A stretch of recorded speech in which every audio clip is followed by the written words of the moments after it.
हम लोग श्रीमद् भागवतम के दूसरे स्कंद दूसरे अध्याय के 24 से 26 श्लोक की चर्चा करेंगे। एक तो आप लोग सोच सकते हैं कि इस शिशुपाल प्लैनेट और इस सब बारे में जानने की क्या ज़रूरत है। इतनी बात समझने के लिए हम बहुत छोटे हैं, क्योंकि इस छोटी सी ज़िंदगी में हम बहुत उलझे हुए हैं कि ये बहुत बड़ी समस्याओं से युक्त है। एक बहुत बड़ी शिक्षा आपको इन सब श्लोकों से सुनने वाली है। Do you agree with this? बच्चे के नंबर कितने आए, लड़की की शादी हुई कि नहीं, नौकरी लगी कि नहीं, ये सारी समस्याओं में एक जीव उलझा हुआ है। और श्रीमद् भागवतम हमको एक यूनिवर्सल ग्लोबल पिक्चर दे रही है। मेरी बात आप समझ पा रहे हैं? जब थोड़ा हम बड़े विस्तार पे देखते हैं तो जीवन की कुछ छोटी छोटी समस्याओं से भी ऊपर कुछ देखने का सामर्थ्य जागृत होता है। ये चीज़ मैं जब इसको तैयार कर रहा था तभी मेरे को समझ में आ रहा था। So will go forward now. तो हम लोगों ने सुना था श्लोक क्रमांक 23 में क्या सुना था?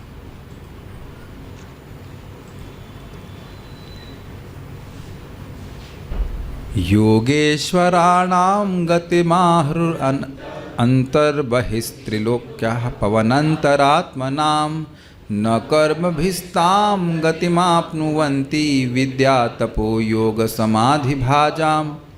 और उससे वाले पहले श्लोक में क्या सुना था? थोड़ी सा गेन कम कीजिए, मैं भी इसका गेन कम कीजिए। सीटी मार रहा है, 9 पे कर दीजिए। हाँ बस, हरे कृष्णा। ठीक है।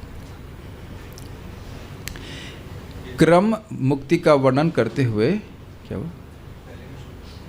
हाँ 22 में क्रम मुक्ति का वर्णन करते हुए बता रहे थे, यदि प्रयास्यम नृपपारमेष्ठम वैहायसानामुत यद विहारम अष्टाधिपत्यम गुणसन्निवाये सहेव गच्छेन मनसेन्द्रियश्च। यदि प्रयास्यन नृप, हे राजा परीक्षित, यदि योगी की इच्छा है परमेष्ठि पद यानी ब्रह्मलोक में जाने की, या फिर और वैहासनम जो अंतरिक्ष में विचरण करने वाले लोग हैं, उनके जो विहार स्थल है, क्रीड़ा स्थान, वहाँ जाकर वो आनंद लेना चाहता है, और वो आनंद स्वर्ग की आनंद के जैसा नहीं, उससे अधिक आनंद है। अष्टाधिपत्यम 8 प्रकार की सिद्धियों को प्राप्त करना चाहता है। गुणसन्निवाय ब्रह्मांडात्मक जगत में कहीं भी जाना चाहता है। सह एव गच्छेन मनस इंद्रियश्च, वह अपने सूक्ष्म मन और इंद्रियों के साथ जाएगा, वह इनको त्यागेगा नहीं। ये बात तो व्यक्ति पूछेगा कि भाई इतनी गति कैसे हो सकती है? तो इसका श्लोक का वह वर्णन अगले श्लोक में उन्होंने किया। योगेश्वराणाम, योगेश्वरों की गति आहु कही जाती है। क्या कही जाती है? अंतर बहिस्त्रिलोक, तीनों लोकों में अंदर बाहर उनकी गति है। और बहि का मतलब है ब्रह्मांड के बाहर भी। क्यों ऐसा? पवनंतरात्मा नाम, उनका सूक्ष्म देह वायु के अंदर विद्यमान है, वो कहीं भी जा सकते हैं। और उसके बाद कह रहे हैं न कर्म भिस्ताम गतिमाप्नुवन्ति, ऐसी गति को, ऐसे गंतव्य को जो कर्मकांड में लगे हैं वह नहीं प्राप्त कर सकते। जो कर्मकांड में लगे वो कहाँ तक जाएंगे? मैक्स स्वर्ग तक, उससे ऊपर नहीं जा सकते। क्यों? तो कह रहे हैं कि ये लोग, योगेश्वर लोग, भाजाम, पात्र हैं, समर्थ हैं। किन चीज़ों से? विद्या, तप, योग और समाधि के द्वारा। तो अब प्रश्न करेगा व्यक्ति कि कैसे ब्रह्मलोक पहुंचता है? तो उसका वर्णन आज आप सुनने वाले हैं। तो ब्रह्मलोक की यात्रा के लिए हम तो चलते हैं यहीं से बैठे बैठे।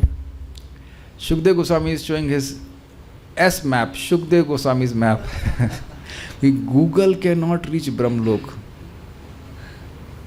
जहाँ ना पहुँचे देवी वहाँ पहुँचे, कभी सुना आपने? तो गूगल पे आप सर्च कीजिए ब्रह्मलोक क्या है, ब्रह्मलोक तक नहीं पहुँच पाएगा।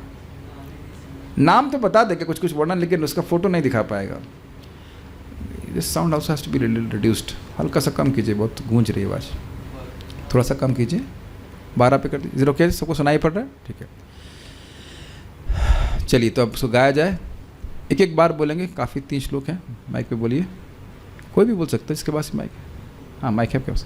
वैश्वानरं याति विहाय सागतः, वैश्वानरं याति विहाय सागतः, सुषुम्नया ब्रह्मपतेन शोचिषा, सुषुम्नया ब्रह्मपथेन शोचिषा, विधूतकल्कोऽथ हरेरुदस्तात्, विधूतकल्कोऽथ हरेरुदस्तात्, प्रयाति चक्रं नृपशैशुमारम्, प्रयाति चक्रं नृपशैशुमारम्। वैश्वानरं याति विहाय सागतः, वैश्वानरं याति विहाय सागतः, सुषुम्नया ब्रह्मपतेन शोचिषा, सुषुम्नया ब्रह्मपथेन शोचिषा, विधूतकल्कोऽथ हरेरुदस्तात्, विधूतकल्कोऽथ हरेरुदस्तात्, प्रयाति चक्रं नृपशैशुमारम्, प्रयाति चक्रं नृपशैशुमारम्।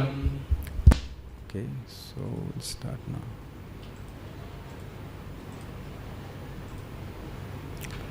कुछ चीज़ें बड़ी चमत्कारिक हैं, उसको देखते हैं अभी आप। हे राजन, जब योगी सर्वोच्च लोक ब्रह्मलोक पहुँचने के लिए प्रकाशमान सुषुम्ना द्वारा आकाश गंगा के ऊपर से गुजरता है, तो वह सर्वप्रथम अग्निदेव के लोक वैश्वानर जाता है, जहाँ वह सारे कल्मशों से परिशुद्ध हो जाता है। तब वह भगवान से संबंधित उससे भी ऊपर शिशुमार चक्र को जाता है। सबको समझ में आ गया हो सब कुछ बात? इसीलिए मेहनत करनी पड़ती है रात में।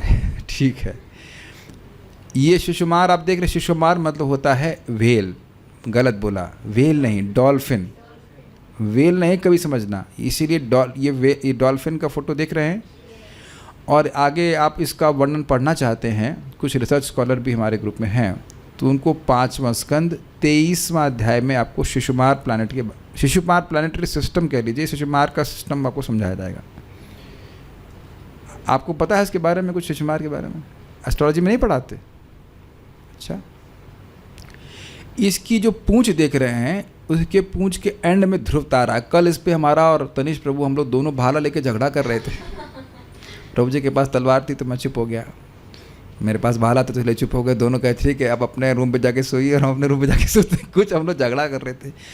हमें इस फोटो को, ये जो फोटो है ये असली फ़ोटो है, जैसे बैकग्राउंड में आप देख रहे हैं जो फोटो है, ये एक्चुअल फ़ोटो है यूनिवर्स की जो फ़ोटो खींची गई है। और जो समझ में आ रहा था वो यह था कि यह जो तारा है, यह दिखा रहा है ब्राइट तारा आपको, ये ध्रुव तारा है। और अब मैं देख पा रहा हूँ, देखिए तनिष प्रभु, आप इस डॉल्फिन को ऐसे देख रहे हो, ऐसे एग्जैक्ट डॉल्फिन है ये। लेकिन अगर आप इसके पीछे के जो फोटो है उसको नज़र मारें तो उसकी पूंछ कहाँ जाकर टिक रही है, तो आप देखेंगे वो लास्ट का जो सबसे चमकदार तारा है उस पर टिक रही है। दे हैव उसकी पूंछ को ने फोटो में ज़्यादा टर्न कर दिया है। अभी आपको नहीं समझ में आएगा, अभी और समझ में आएगा। देखिए ये दिखाई पड़ रहा है नेक्स्ट फोटो, डॉल्फिन दिख रही है आपको? मतलब इस फोटो में अगर आप देखें तो उसका, ये मैं कैसे यहाँ पे हाईलाइट तो नहीं कर पा रहा हूँ, लेकिन ये वाला फोटो तो उसमें आपको डॉल्फिन दिख पा रही है। ऑब्वियसली ऊपर वाला, हाँ ऊपर वाला भी और नीचे वाला भी। ऊपर वाला और क्लियर है, वो राइट साइड में जा रही है डॉल्फिन। मैं जैसे देख रहा हूँ, मेरे मतलब इसमें जो वीडियो दिख रहा है इस तरफ, मेरे इस तरफ हाथ में, आप समझ पा रहे हैं, उसकी एक मुंह दिख रहा है पतला सा आगे, ये है। इसे ये पूरा वहाँ से मुंह शुरू कर रहे हैं और उसके पीछे जा रहे हैं, उसकी पूंछ जाती जा रही है और ध्रुव तारा दिख रहा है। देखिए जहाँ पे लिखा हुआ है सरका 3100 BC हिमालय, सुखदेव गोस्वामी स्पोक 10, और 10 के ऊपर देखिए एक तारा चमक रहा है, जो मैं समझ रहा हूँ कि यही ध्रुव तारा है। अब प्रभु जी का मत है कि नहीं, ध्रुव तारा उसके पीछे है, तो वो भी हो सकता है। पूंछ की तरफ कठिनाई ये है कि समझ नहीं आ रहा कि पूंछ कहाँ तक है इसकी, शिशुमार की, लेकिन चेहरा दिख रहा है आप लोग को।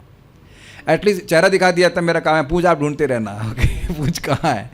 ध्रुव तारा उसके पूंछ के आंतरिक भाग में है। जिंदगी में कभी सोचने वाले थे भागवत इस तरह से? इतनी मेहनत करने वाले थे, पढ़ लिया आगे चलते हैं, हमें कौन से ब्रह्मलोक में जाना है, चलो आगे बढ़ते हैं। But it's very interesting. पहले ये बताइए कि सबको शिशुमार का मुंह दिख गया कि नहीं? इसमें ये दिख गया ना? तो ये सब ग्रुप ऑफ प्लानिटरी सिस्टम है। और ध्रुव लोक उसके अंत में है। और शुरुआत जो है ये अग्नि, अब इसके मुंह के पास से शुरू कीजिए, वहाँ से योगी चालू करता है, जो मैं समझ पा रहा हूँ। और वहाँ पे अग्नि लोक इत्यादि में वो जाता है और उसकी अग्नि परीक्षा हो जाती है, कह लीजिए वो धुल धाल करके भौतिक इच्छाओं से मुक्त होकर फिर वो महर लोक आगे जाएगा। ये हिसाब किताब। देखिए हम लोग पहले सुन चुके हैं कि अपने मन और इंद्रियों को साथ लेके जाएगा, तो वो उसकी समझना चाहिए कि ये योगी भोग की इच्छा से नहीं है, वो स्वर्ग में इंटरेस्टेड नहीं है एक्चुअली, वो और उच्चतर लोकों में इंटरेस्टेड है।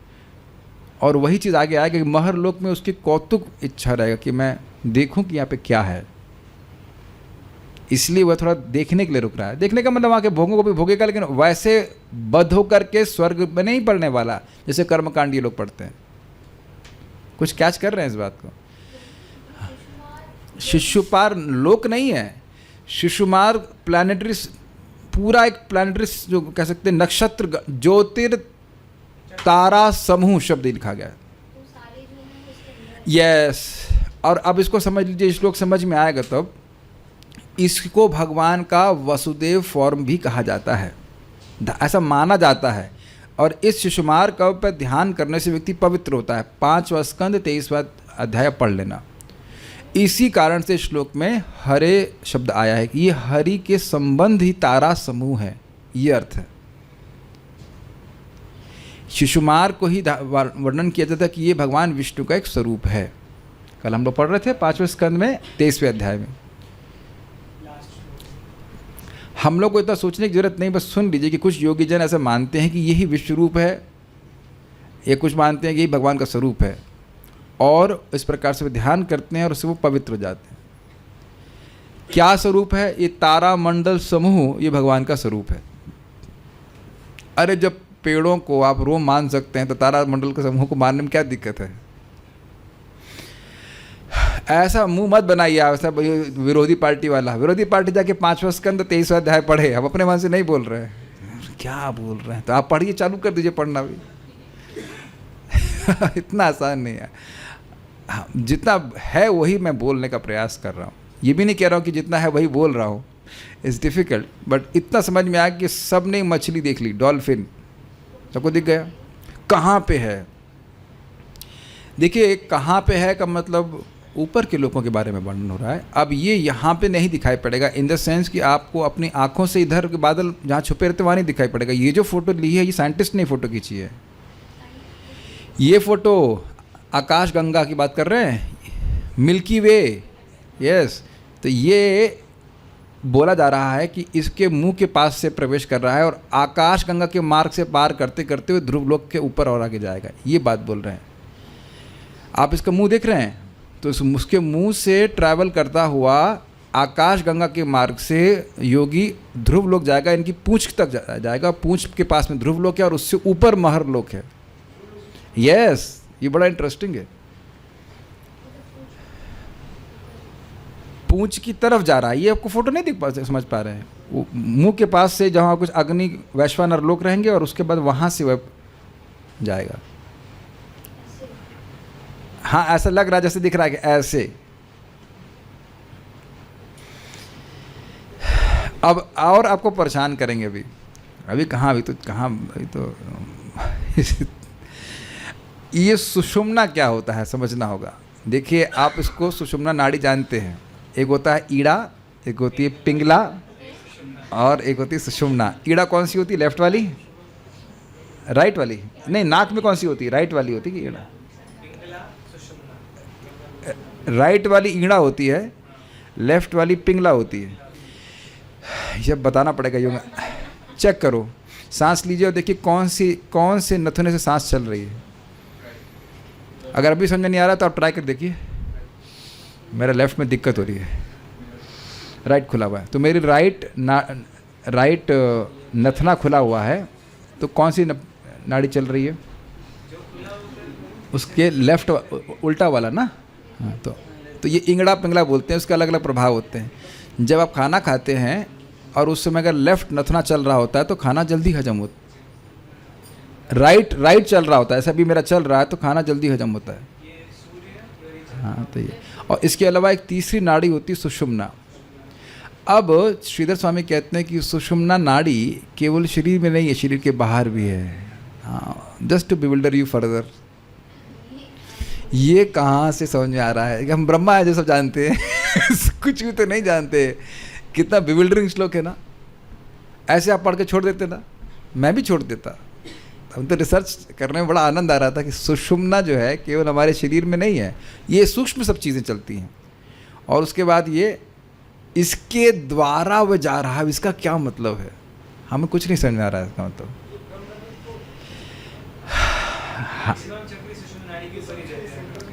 तो ये कुछ बता रहे हैं, जरा बताइए माइक के ऊपर क्या बताना चाहते हैं आप।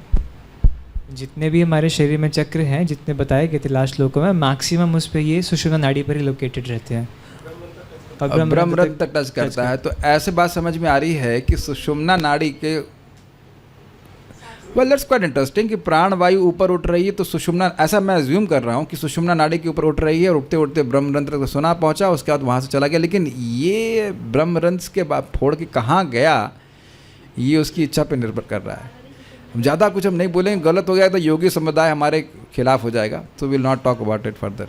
बस इतनी बात है, इसका व्याख्या अधिक की नहीं गई है। केवल इतना बोला गया है कि सुषुम्ना नाड़ी बाहर भी विद्यमान है।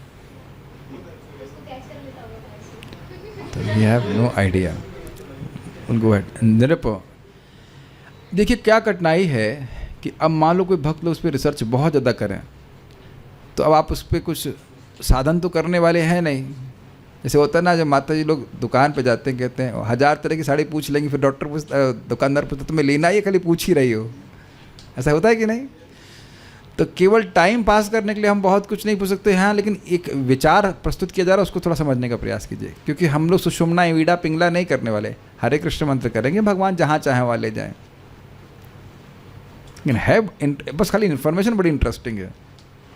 निरपहे राजा ब्रह्म, जब योगी सर्वोच्च लोक ब्रह्मलोक पहुँचने के लिए, तो ब्रह्म शब्द का अर्थ यहाँ पे है ब्रह्मलोक पहुँचने के लिए, शोचसा सुषुम्न्या प्रकाशमयी सुषुम्ना नाड़ी द्वारा विहायसा आकाश गंगा के पथे नगतः मार्ग से ऊपर से गुजरता है। तो अब कुछ समझ में आ रहा है, अब समझ में आ रहा है, आसान हो रहा है समझने में। ऑलमोस्ट वो वैश्वानर लोक आदि अग्नि आदि जो है इधर टंगे हैं, मतलब मुख की तरफ, और वहाँ से फिर वो ब्रह्मलोक की तरफ जा रहा है। ठीक है, तो वह वैश्वानरम याति, अग्निदेव के लोक वैश्वानर जाता है, पहला चीज़। तत्पश्चात वह विधूत कलकह, सारे कल्मशों से परिशुद्ध हो जाता है। तब वह भगवान से संबंध के लिए उदस्तात, उससे ऊपर हरे हरि के शैशुमार चक्रम प्रयाति, शिशुमार नामक ज्योतिष चक्र को जाता है। थोड़ा समझना चाहिए भगवान से संबंध के लिए का क्या अर्थ है। भगवान से दिव्य संबंध स्थापित करने की बात नहीं हो रही है। ये शिशुमार चक्र का संबंध हरि से है, ये कहा गया है श्रीधर स्वामी के द्वारा। इसी को भगवान का स्वरूप माना जाता है, इस अर्थ में कहा जा रहा है। Is that okay? उसकी इच्छा अभी ब्रह्मलोक जाने की है। तो ये उदस्तातः हरे है, तो ये प्रभुपाद अनुवाद में लिखे, उसको समझने का प्रयास कीजिए। वो ये जो शिशुमार चक्र है, इसका संबंध भगवान से है, तो वहाँ जाता है। और प्रयाति का मतलब है कि एंड तक जाता है। अभी आपने दिखाया ना मैंने फोटो, वो मुंह से चालू कर रहा है और उसके बाद वो जाता जा रहा जाता, तो अंत तक जाता है वो, उसके बाद आगे और बढ़ जाता है। Is that okay? हाँ बोलो, हाँ समझ में आ गया सब कुछ। नहीं बोलेंगे नहीं बोलना से। अग्निलोक वैश्वानर का लोक है, अग्नि देवता का लोक। देखिए ये शिशुमार जो है ये समूह है, जैसे आप हम सब लोग भक्तों के समूह के रूप में बैठे हैं। Is it okay? सभी लोग हैं ना, इंडिविजुअल भक्त है। तो उसी प्रकार से शिशुमार चक्र का मतलब, शिशुमार इस चक्र में बहुत सारे तारा मंडल ग्रह ज्योतिर्मंडल हैं, ये कहने का आशय। उसी के अंदर चालू हो रहा है। मतलब डिटेल्स के लिए आपको 5वां स्कंद या तो पढ़ लीजिए 23वां अध्याय, या फिर आप वेट कीजिए जब वहाँ पहुँचेंगे। देखिए डिटेल में जाने में कठिनाई क्या होगी, मैं कुछ गलत बोल जाऊँगा और फिर उसकी रिकॉर्डिंग हो जाएगी, वो मैं नहीं चाहता। तो मुझे भी, मैं कल पढ़ते पढ़ते थोड़ा भ्रमित हो रहा था कि कहाँ अग्नि कहाँ ये, जितना लिखा है वो उतना बताएंगे बस। जो आप प्रश्न कर रहे हैं वो प्रश्न अगर हम नीचे बैठे होते तो हम भी यही करते कि क्या है ये चीज़। अब हमारा कर्तव्य है कि हम श्लोक जंप नहीं कर सकते हैं, क्योंकि every shloka is leading to other shloka. ये तो आप लोग तक समझ ही गए होंगे, तो समझ में आए या ना समझ में आए उसको पढ़ेंगे जरूर हम। वैश्वानरम याति, वह वैश्वानर अग्निलोक में जाता है। कैसे जाता है? विहायसह गत, आकाश मार्ग से जाता है। सुषुम्नया, सुषुम्ना नाड़ी के द्वारा। ये तो आप आसानी से समझ गए। ब्रह्मपते न सोचिता, ब्रह्मलोक जाने के लिए शोच अग्नि ज्योतिर्मय मार्ग। ज्योतिर्मय मार्ग से आप समझ ही गए कि ये जितने भी आकाश गंगा आपने देखी थी, अभी दिखाया था फोटो ना मैंने, वो सब चमकदार है, कोई इसमें अंधकार में स्थान नहीं, तो चमकदार स्थान से जा रहा है वो।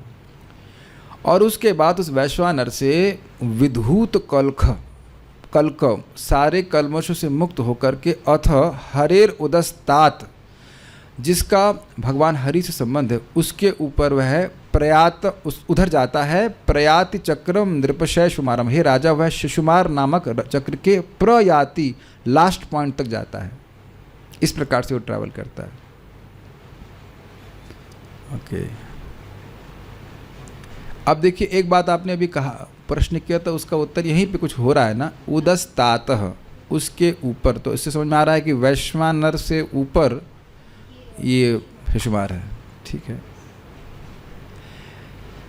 कोई पंडित इस संबंध में हो तो हमको गाइडेंस दे सकते हैं, जितना हमारी समझ में आ रहा उतना हम कहना चाहते हैं। यथाधीतम यथामति, सोहम वह श्रावयिष्यामि यथाधीतम यथा, जैसा मैं सुना हूँ और जब पढ़ा हूँ वैसा बताने का प्रयास करेंगे। इसकी पूंछ पे अभी भी झगड़ा चल रहा है किसकी शिशुमार की पूंछ किधर तक जा रही है, क्योंकि हमको तो ध्रुव लोक, ध्रुव तारा यहीं शुरुआत में ही दिखाई पड़ रहा है।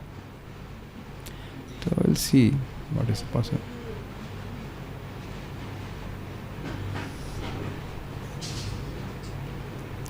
ओके, बट इतना तो आपको समझ में आ रहा है कि ये आकाश गंगा है, ये आकाश मार्ग है। That much can be seen, that is a very great advancement. आज तक हम यही समझ नहीं पाए थे कि आकाश गंगा क्या है, एटलीस्ट यहाँ के हिसाब से। श्रीधरी, वैश्वानरम इत्यादि 8 श्लोकों के द्वारा योगेश्वरों की गति का वर्णन करते हुए सुखदेव जी कहते हैं कि आकाशस्थ ब्रह्मलोक मार्ग से गया हुआ योगी अग्नि के अभिमानी देवता के लोक में जाता है। ब्रह्मलोक जाने से पहले वह अग्निलोक में जाता है, उसे वहाँ पे फ्राई किया जाता है अगर कहा जाए पहले फ्राई करेंगे फिर ब्रह्मलोक जाने देंगे तो उसकी, तब तो कहेंगे प्रभु जी आत्मा को तो जलाया नहीं जा सकता, गीता में पढ़ा था। तो हाँ, उसकी भौतिक इच्छाओं को, सूक्ष्म सब जो इच्छाएं समाप्त करना होगा, तो आप समझ सकते हैं कि महर लोक में हम अब भोग की इच्छा लेकर के नहीं जा सकते। ये एकदम स्पष्ट समझ लीजिए, वहाँ के लोगों में कोई भोग की इच्छा नहीं होती। They enjoy subtle way. अगर इसको आप नहीं समझ पा रहे हैं तो यहाँ समझने का प्रयास कीजिए कि रसगुल्ला को खाने की इच्छा और रसगुल्ला खाना ये 2 अलग बात होती है। And you can enjoy the desire to eat the rasgulla more than the rasgulla. Is it? आज क्या हो गया, आप लोग व्रत लिखते, व्रत लेकर क्या है, क्या समझ में नहीं आ रहा है आपको? मैं खाऊंगा रसगुल्ला, मैं रसगुल्ला खाऊंगा, रसगुल्ला ये वो।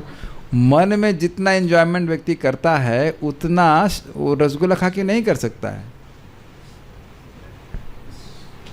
और हम अनुभव भी करते हैं कि हाँ भाई ये तो इतना तो नहीं था जितना मन सोच रहा था।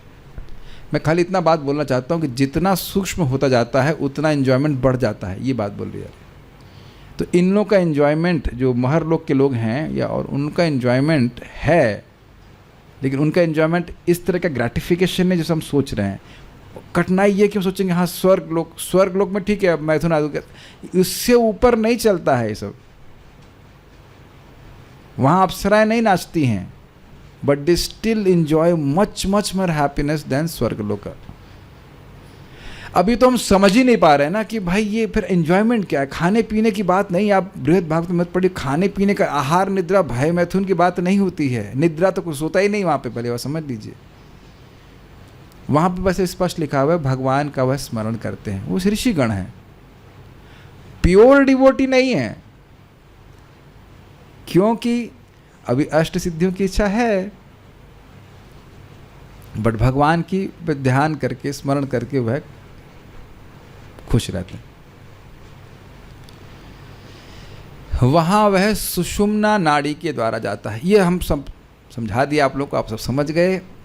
सुषुम्ना नाड़ी शरीर के बाहर भी फैली हुई है। चेक कीजिए आप लोग की नाड़ी कहाँ तक जा रही है। See how gross we are for everything. ये सब, ये कभी आप लोग सोच भी रहे होंगे कि आज कौन बुलाया मुझे इस क्लास में, क्यों आया मैं। तो ये एक बड़ी इंटरेस्ट है। आप ये देख रहे हैं कि हम लोग कितने इग्नोरेंट हैं और हम सोच रहे हैं कि बहुत बड़े हीरो हैं, कि हम सब जानते हैं। दिस इज अमेजिंग, नहीं? क्या जानते हैं बताइए? सुषुम्ना नाड़ी के बारे में जानते हैं नहीं, जो शरीर के अंदर है। जो बाहर वाली है उसको आप लोग को चिंता हो रही है कि बाहर वाली समझ में नहीं आ रही है, तो पहले अंदर वाली समझ में आ गई है। अरे वैसे अंदर वाली का हमने पूरा रिसर्च कर लिया, अब बाहर वाली पे बस खाली बाहर वाली रह गई है कि नहीं? You just don't know anything ना। इस बात पे एक बार मुझे बात याद आ रही है, देवामृत महाराज कह रहे थे कि whatever desires are manifesting in our body, भोग की इच्छा जो भी है, वो केवल कुछ क्या कहते हैं केमिकल सिक्रीशंस की वजह से होने लगती हैं, हार्मोनल चेंजेस की वजह से। और उससे हम कितनी पहचान कर रहे हैं। इस बात को वे उसको प्रकाशमयी बतलाकर कहते हैं। तो आप समझना चाहिए कि यानी ये नाड़ी हमारे आंतरिक शरीर में भी, जो सूक्ष्म शरीर में चल रही, वह भी प्रकाशमयी और इसी प्रकार से वहाँ जाता है, इसी का उपयोग करके। ये हमको बिल्कुल समझ में नहीं आ रही बात। आप लोगों को उस पर विचार हो तो बताए ना। आप तो विरोधी पार्टी भी जानते हैं। It's difficult to understand. वहाँ पर उसके सारे मल विनष्ट हो जाते हैं। कहाँ पे ये समझ में आ रहा है? अग्निलोक। इतना समझ लीजिए, उसकी कहीं भी आसक्ति नहीं होती है, यह अर्थ है। तो अब आप स्पष्ट समझ रहे हैं कि उसकी कोई भोग आसक्ति अब नहीं रही। उसकी इच्छा थी थोड़ा अष्ट सिद्धि वगैरह प्राप्त करने की, लेकिन अब ये नहीं कहिएगा ख़त्म, बस आसक्ति समाप्त हो गई इधर इस जगत की। अब वो क्या कर, देखिए जो मैं समझ पा रहा हूँ बार बार कि वो केवल कौतुकवश देखना है कि ये क्या है, भगवान की सृष्टि कैसी है, क्या इस कारण से वह ऊपर जाना चाहता है। और जो सद्य मुक्ति वाले उसका कोई इंटरेस्ट नहीं, वो सीधे भगवान के पास चले गए।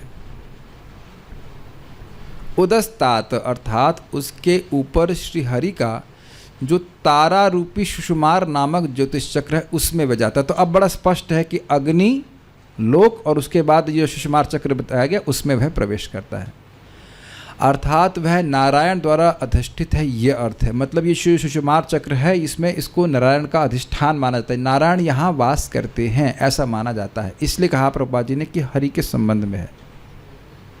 प्रभुपाद जी अपने अनुवाद में टीकाओं को जोड़ते हैं, तो अब समझ में आ रहा है कि प्रभुपाद ने क्यों कहा कि हरि के संबंध के लिए। वो उसका संबंध हरि से है। किसका संबंध? सुषुमार तारामंडल का। तारामंडल समझ में आ रहा है, चक्र ना समझ में आ रहा है, उसका संबंध भगवान हरि से है, वहाँ वो जाता है। ठीक है। सुषुमार चक्रम अर्थात पंचम स्कंद वर्ण सुषुमार का आश्रय लिए जो ज्योतिष चक्र है उनको कहा गया है। बस ये खाली कहना चाहते हैं, सुषुमार चक्र का मतलब ये है कि ये जो ज्योतिर्मंडल है, ये तारा समूह जो है, जो उस सुषुमार के अंतर्गत आता है। अभी फोटो दिखाया था ना आप लोगों को, डॉल्फिन की शेप के अंदर जो आता है उसको सुषुमार चक्र कहा जाता है।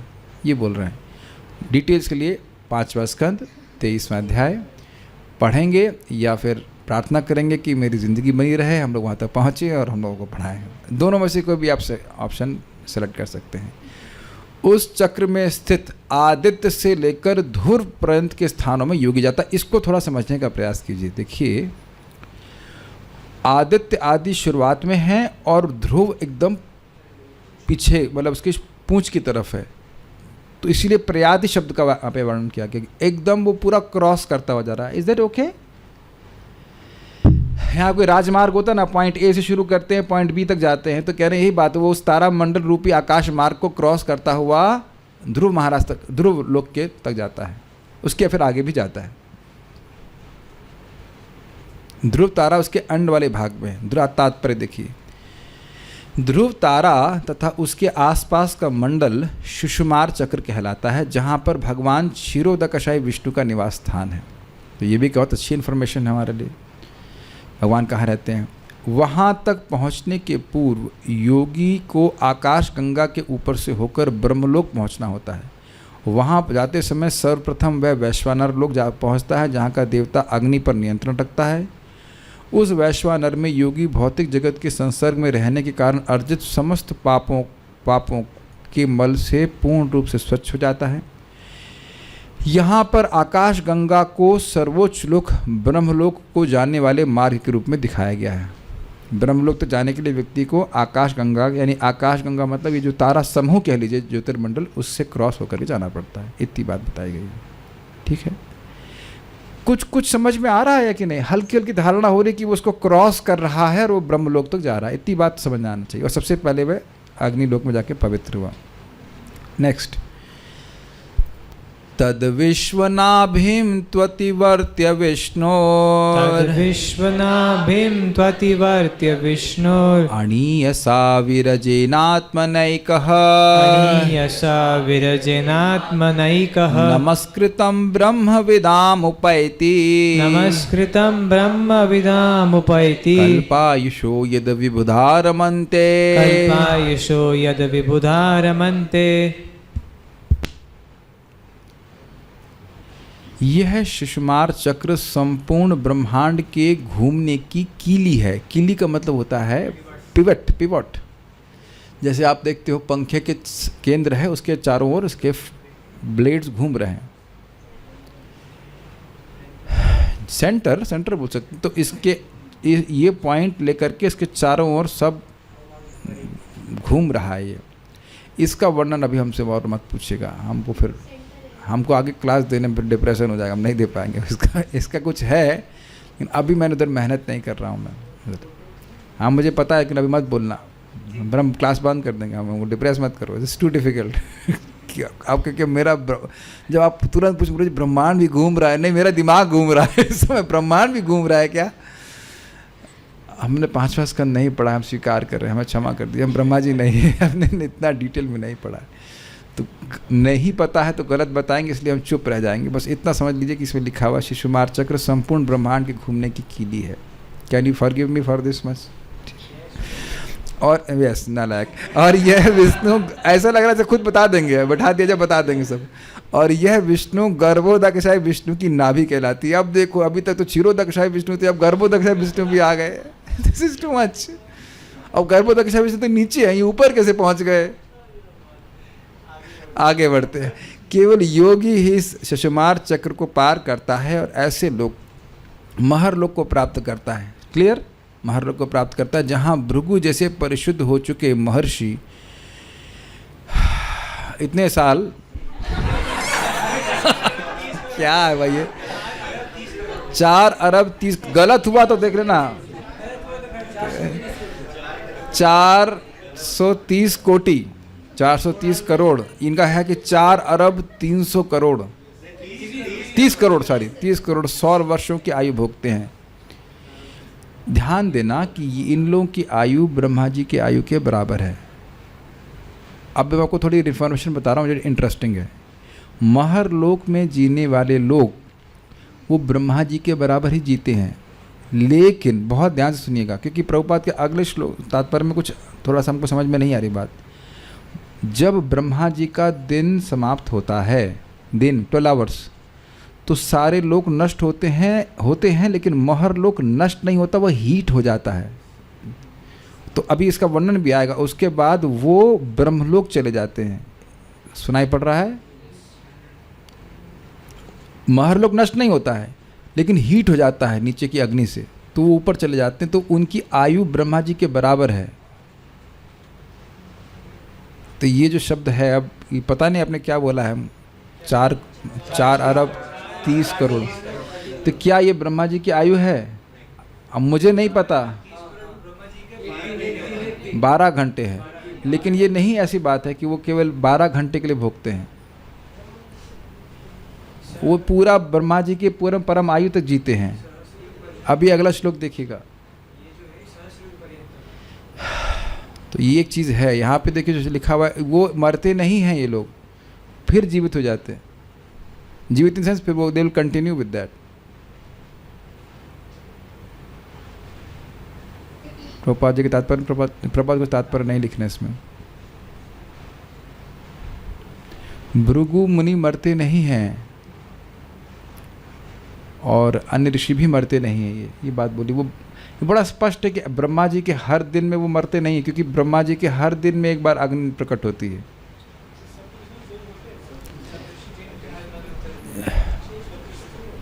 सप्त ऋषि हर मनवंतर में चेंज होते हैं। कहाँ लिखा है?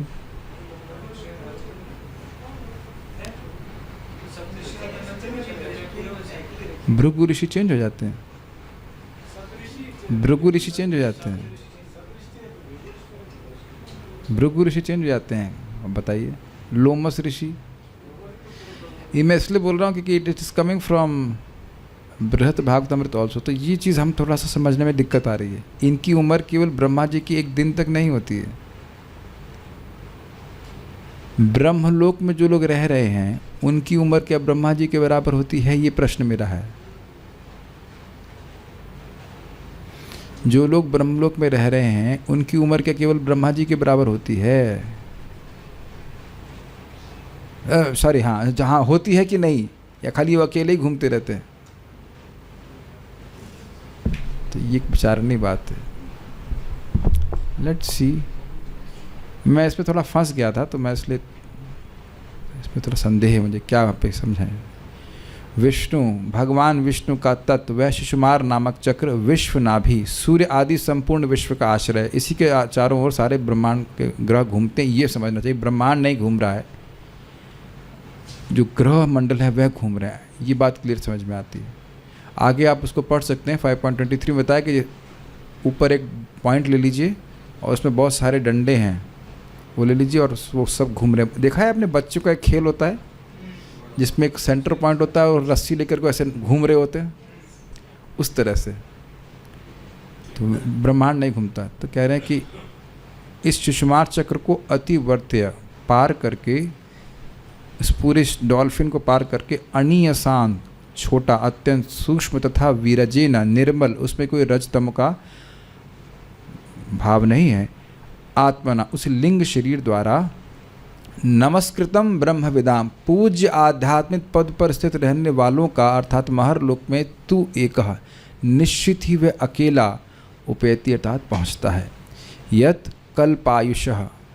तो हम चलिए सीधे सीधे अर्थ ले रहे हैं, जो प्रभुपाद पे ले रहे हैं वैसे समझ लेते हैं। ज़्यादा दिमाग हम नहीं लगा रहे इसमें, हमें उसमें बहुत कठिनाई हो रही समझने में। जैसा यहाँ पे बोल रहे हैं 4 अरब 30 करोड़, तो अब इतना ही समझ लें कि वह उनकी आयु ब्रह्मा जी के 12 घंटे के बराबर है।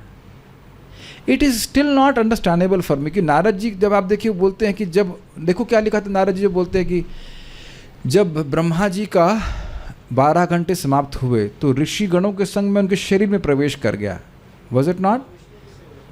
कुछ उसके बाद था वो बात। और फिर जब ब्रह्मा जी दोबारा आते हैं तो फिर मैं उनके संग प्रकट हुआ मरीचि। तो वो मरते नहीं हैं, उनकी उम्र उतनी ही रहती है। आप पढ़िए नारद जी के शरीर प्राप्त करने के बारे में लिखा है, एकदम स्पष्ट पढ़ चुके हैं। उन लोग की आयु ब्रह्मा जी के ही बराबर है। क्योंकि मेरे मन में संदेह भी हो रहा है कि भाई ब्रह्मा जी के 12 घंटे में कहाँ रहते हैं ये लोग? मैं अगर जी रहा हूं तो आप लोग भी तो मेरे बराबर ही जी रहे हैं ना। तो ब्रह्मलोक में सबकी आयु ब्रह्मा जी के बराबर ही है। और ये आगे और टीकाओं से क्लियर हो जाएगा। ओनली थिंग इज कि जब ब्रह्मा जी का कल्प समाप्त होता है, दैट मीन्स कल्प से मेरा मतलब दिन समाप्त हो जाता है, तो यह ब्रह्मा जी में प्रवेश करके फिर महाविष्णु में गर्भोदक विष्णु में प्रवेश करते हैं। ये देखिए आपने पढ़ा, मिला कि नहीं मिला आपको? नारद जी कैसे प्रकट हुए थे प्रथम स्कंद में? हाँ जी, महरलोक वासियों की बताई जा रही थी कि उनकी आयु भी ब्रह्मलोक के निवासियों के बराबर ही होती है, बस उनका महरलोक तब जाता है। और अभी अगले श्लोक में देखिएगा। वैसे इस पे इन सब बातों में बहुत झगड़ा चलता है कि क्या चीज़ क्या है, लेकिन हम प्रयास कर रहे हैं। कल्प आयुषः, इतने 100 वर्षों की आयु वाले विबुधा स्वरूप शुद्ध व्यक्ति रमनते हैं। रमनते मतलब भोगते हैं। संस्कृत देखिएगा एक बार। तद विश्व नाभिम तो अतिवर्त विष्णुर, ये विश्व की नाभि है। क्या विश्व की नाभि है? शिशुमार चक्र। और उस तू अतिवर्त, उसको पार करके विष्णु गर्भोश, जैसे बताया गया है कि भगवान विष्णु के संबंध में, अणीयसा विरजेनात्मन कहा, कैसे शरीर को लेके जाता है? अत्यंत सूक्ष्म। अणीयसा, विरजेना, उसमें रजतम का कोई प्रभाव नहीं है। और आत्मना मतलब शरीर, और एकहा मतलब अकेले जाता है। काफ़ी इंटरेस्टिंग टीका श्री स्वामी कहते हैं, एका का अर्थ है कि स्वर्ग नहीं गया वो, स्वर्ग की किसी पार्टी को साथ में लेके नहीं जा रहा है, अकेले जा रहा है, क्योंकि कोई भौतिक इच्छा अब नहीं है इसकी। कहाँ जाता है? कह रहे हैं नमस्कृतम ब्रह्म विदाम उपैति। उपैति मतलब जाता है। जिस स्थान को नमस्कार करते हैं ब्रह्मविद, ब्रह्म को जानने वाले लोग जिसको नमस्कार करते हैं, और भी कहते हैं स्वर्ग आदि के लोग भी जिस स्थान को नमस्कार करते हैं उस महर लोग को जाता है, जहाँ पे कल्पायुषो, कल्प की आयु वाले, यद विबुधा रमनते, जो महान योगी जन है वो रमण करते। तो आप समझ सकते हैं विबुधा मतलब भोग नहीं करने वाले। गीता का श्लोक याद है आपको? यही संस्पर्श जब होगा दुख यो नय एवते आद्यंतवंत कौन्तेय न तेषु रमते बुधा। तो जो भोग हैं, संस्पर्श जो भोग, ये दुख के कारण है। इनमें जो बुद्धिमान लोग हैं वह रमण नहीं करते हैं। और यहाँ क्या लिखा है? यद विबुधा रमनते, तो वहाँ पे योगी जन रमण कर रहे हैं। तो रमण का क्या अर्थ था? हमने वहाँ सुना था, रमन्ते योगिनो नन्ते सत्यानंद चिदात्मनि इति राम पदे नासौ ब्रह्म अभिधीयते। योगी जन भगवान राम के, भगवान के नाम कथा में रमण करते हैं, इसलिए उनका नाम राम है। तो हम बड़ा स्पष्ट समझ सकते हैं कि रमन्ते मतलब भगवान की भक्ति में रमण करते हैं, कथा कीर्तन में लगते हैं। और ये बात आप भागवत में आगे भी स्पष्ट समझेंगे कि वहाँ पे कथा चलती ही रहती है, कथा चलती रहती है, तत्व ब्रह्म तत्व पे विचार चलता रहता है। उनके पास कुछ और काम नहीं है, which only brings misery। ठीक है, दिखा, मैं वही बता रहा हूँ ना, इलाही दिखाइए, मुझे ये बात याद थी। देखिए इसमें लिखा हुआ है, नंबर 0 मैच करा लेता हूँ जरा। वही है, आफ्टर 4 अरब 30 करोड़ साल जब ब्रह्मा जी दोबारा उठते हैं तो सभी ऋषि मरीचि, अंगीरा, अत्रि आदि वह उन and so on were created from the transcendental body of the Lord, and I also appeared along with them। देखिए ये अच्छा, ये हिंदी अनुवाद इसका पढ़ा जाए तो अच्छा रहेगा, वैसे मैं इंग्लिश में पढ़ता। The duration of a day in the life of Brahma ji is this many years. Brahma ji का दिन कोई कल्प कह रहे हैं, ये भगवद गीता में भी कहा गया। उसके बाद ब्रह्मा जी योग निद्रा में गर्भोदकशाय विष्णु के शरीर में निवास करते हैं। तो उसके बाद जब ब्रह्मा जी की नींद पूरी होती है और वह सृष्टि की इच्छा करते हैं, तो ब्रह्मा जी अन्य ऋषियों के साथ भगवान की दिव्य शरीर से फिर से प्रकट होते हैं, और इसी प्रकार नारद जी भी प्रकट होते हैं। अब समझ में आ गया, क्लियर है कि जितने भी महर्लोक आदि के ऋषि मुनि हैं वह ब्रह्मा जी के बराबर आयु वाले हैं। और जब ब्रह्मा जी का दिन समाप्त होता है तो वह ब्रह्मा जी के साथ गर्भोदकशाय विष्णु के शरीर में प्रवेश करते हैं, और फिर वह सृष्टि उनकी द्वारा हो जाती है जब ब्रह्मा जी का दिन आता है। Is it okay all? तो कल्पायुष का अर्थ समझ रहे हैं? कल्पायुष का अर्थ है कि उनकी आयु जो है वह ब्रह्मा जी की आयु के बराबर है, लेकिन उनका जो मैनिफेस्टेशन और नॉन मैनिफेस्टेशन है वो ब्रह्मा जी के दिन के अनुसार होता है। तो कठिनाई नहीं, ब्रह्मा जी भी तो इसी प्रकार से। एक बात बताइए, कल आप लोग गीता क्लास में आएंगे? इसके बीच में क्या करेंगे आप लोग? बस समझ गए, सोएंगे। और आप लोग की आयु ऑलमोस्ट मेरे बराबर है, सब 100 साल तो जियोगे कम से कम, भगवान कर जिए, लेकिन ऑलमोस्ट इतना तो जीते ही हो। अरे इसमें भी यस नहीं बोल रहे हैं, बुद्धू कहीं कहीं 50-60 साल नहीं जिएंगे आप लोग। तो मैं फॉर एग्जाम्पल, मैं अच्छा लग रहा है एग्जाम्पल देते, मैं Brahma, okay I will take the process. अब मैं ब्रह्मा, रामकृष्ण प्रभु अत्रि, और आपका नाम अब मरीचि, आप क्या बनना चाहते हो? अंगीरा, ठीक है। तो इस प्रकार से हमारा, अब हम सब खेल रहे थे दिन में, अब रात्रि का समय आ गया, हमारा डिस्कशन बंद हुआ, हम लोग सब जाके सोएंगे, व्हाटएवर। और उसके बाद फिर सुबह उठेंगे, फिर मैं कहूँगा कुछ सृष्टि करनी है कुछ करना है, मंगल आरती जो भी कुछ करे, ध्यान करना है भगवान का। पहले ध्यान होता है, उसके बाद ज्ञान होता है क्या सृष्टि कर रही है, उसका सृष्टि चालू हो जाती है। तो आप लोग कल प्रकट हो जाएंगे कि नहीं? अब भी नहीं समझ में आ रहा है तो आप लोग 12 घंटे के लिए सो सकते हैं। That's a good idea. जो लोग सोते हैं तो आप लोग प्रमाण है कि भाई ब्रह्मा जी जब सो रहे हैं, अत्रि मरीचि सब जो विरजे ना, जिनका रज कुछ है नहीं जीवन में, जो वो 12 घंटे सो सकते हैं, तो हम नहीं सो सकते। अंतर यह है कि जब 12 घंटे सो रहे हैं तब भी वह भगवान से सृष्टि का उपदेश ले रहे हैं। हम लोग क्या उपदेश ले रहे हैं संदेह है। So you got it, so very good. So we got some conclusion about it. सब लोग समझ में आ रहा है। कल्पायुषा का अर्थ है कि यहाँ पे ब्रह्मा जी की एक दिन के बराबर जी रहे हैं, लेकिन वो मरते नहीं हैं, वो प्रकट रहते हैं ब्रह्मा जी के दिन के बराबर। तो ये बात क्लियर समझ में आई। मुझे तो क्लियर हो गया, आप लोगों को पता नहीं समझ में आ रही कि नहीं, उसका आप लोग अपने हिसाब से समझ लीजिएगा। आज तो लोग, कोई जूम पे बचा है क्या? अरे ये लोग भी हैं। सब लोग सोच रहे हैं कहीं ब्रह्मलोक जा रहे हैं, तो हम भी चलते हैं किसी तरह से। Is it not? It is quite interesting. हाँ बोलिए, माइक पूछिए। काफ़ी इंटरेस्टिंग है ना, कैसे कहाँ पहुँच रहे हैं। हाँ बताइए। प्रभु जी, जैसे आपने कहा कि शिक्षा लेते हैं, मतलब हाँ, सृष्टि ब्रह्मा जी शिक्षा लेते हैं, तो फिर जब सृष्टि होती है तो फिर तपस्या क्यों करते हैं? ब्रह्मा जी हो जाओगे तब पूछना उनसे। नहीं, हाँ। ये क्वेश्चन नहीं। तो सृष्टि कैसे होती है? वो तो है ही है। देखिए, सृष्टि है तो क्या, अरे उधर मत जाओ अभी। सृष्टि, जब सृष्टि तत्व आएगा तो उसके लिए छोड़ देना कुछ ना प्रश्न। बस इतनी बात हो रही कि ब्रह्मा जी के जब दोबारा दिन होता है तो फिर वो सृष्टि करना चाहते हैं। श्रीधरी, शिशुमार चक्र नामक भगवान विष्णु का चक्र सूर्य आदि संपूर्ण विश्व का आश्रय है। उस शिशुमार चक्र को अति वर्त्य, शिशुमार चक्र आपको समझ में आ गया। चक्र मतलब तारा मंडल, तारा समूह।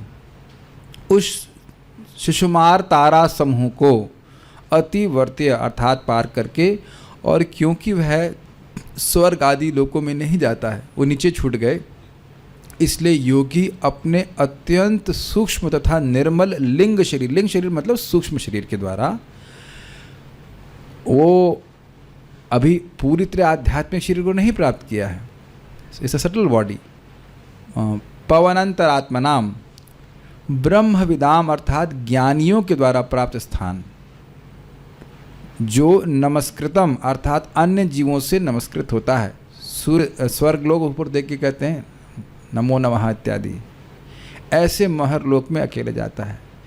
फिर से रिपीट कर रहा हूँ, आपको और इन्फॉर्मेशन चाहे तो बृहत भागवतामृत पार्ट 2 पढ़िए, बड़ा वर्णन अच्छे से, इस श्लोक में वो, उस श्लोक में वे, बड़ा अच्छा। और वहाँ जाकर के 4 कुमार को देखते हैं, फिर उसके बाद हर बार उन्हें कुछ ना कुछ विशेष व्यक्ति दिखाई पड़ता है। That is a very nice discussion. मेरे जीवन में एक बार उसको पढ़ाने की ज़रूर इच्छा है, बहुत इंटरेस्टिंग है, बहुत अच्छा ग्रंथ है। उस लोक में कल्पायुषः अर्थात महाकल्प पर्यंत अर्थात ब्रह्मा जी के जीवन काल के लिए जीने वाले विबुधा यानी भृगु आदि महर्षि रहते हैं।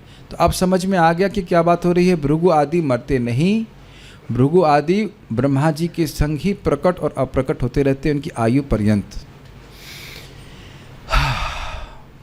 हम अति वर्त्य पार करते हुए आज के आखिरी श्लोक पे आ गए। लेट्स सी, आज तो विरोधी पार्टी भी शांत है सब शांत है, कोई बात नहीं। अथो अनंतस्य मुखानलेना, अथो अनंतस्य मुखानलेन दंदह्यमानं सनिरीक्ष्य विश्वं, दंदह्यमानं सनिरीक्ष्य विश्वं, निर्याति सिद्धेश्वरयुष्टधिष्ण्यं, निर्याति सिद्धेश्वरयुष्टधिष्ण्यं, यद्वै परार्ध्यं तदुपारमेष्ठं, यद्वै परार्ध्यं तदुपार्यमेष्ठ्यम्। संपूर्ण ब्रह्मांड के अंतिम संहार के समय ब्रह्मा के जीवन के अंत में अनंत के मुख से ब्रह्मांड के नीचे से अग्नि की ज्वाला फूट निकलती है। योगी ब्रह्मांड के समस्त लोकों को भस्म होकर छार होते हुए देखता है। कहाँ पे है इस समय योगी?